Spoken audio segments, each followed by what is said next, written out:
ಇಂದು ನಾವು ಯುಗಾದಿ ಹಬ್ಬದ ಆಚರಣೆಯ ಹಿನ್ನೆಲೆ ಹಾಗೂ ಈ ಹಬ್ಬದ ಮಹತ್ವವನ್ನು ತಿಳಿದುಕೊಳ್ಳೋಣ.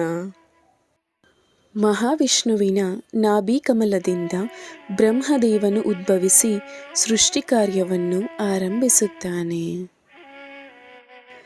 ನಾವು ಇಂದು ಜೀವಿಸುತ್ತಿರುವುದು 28ನೇ ಚತುರ್ಯುಗದ ಶ್ವೇತವರಾಹ ಕಲ್ಪದಲ್ಲಿದೆ. ಈ ಕಲ್ಪದ ಸೃಷ್ಟಿಯ ರಚನೆ ಪ್ರಾರಂಭಿಸುವ ಸಮಯದಲ್ಲಿ ಹಯಗ್ರೀವ ಎಂಬ ರಾಕ್ಷಸನು ವೇದಗಳನ್ನು ಕದ್ದು ಸಮುದ್ರದಡಿಯಲ್ಲಿ ಬಚ್ಚಿಟ್ಟನು.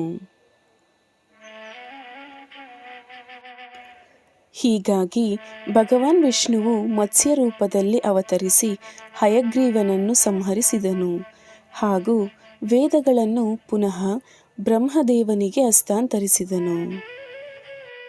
ಪುನಃ ಬ್ರಹ್ಮದೇವನು ಸೃಷ್ಟಿ ಕಾರ್ಯವನ್ನು ಪೂರ್ಣಗೊಳಿಸಲು ಪ್ರಾರಂಭಿಸಿದನು.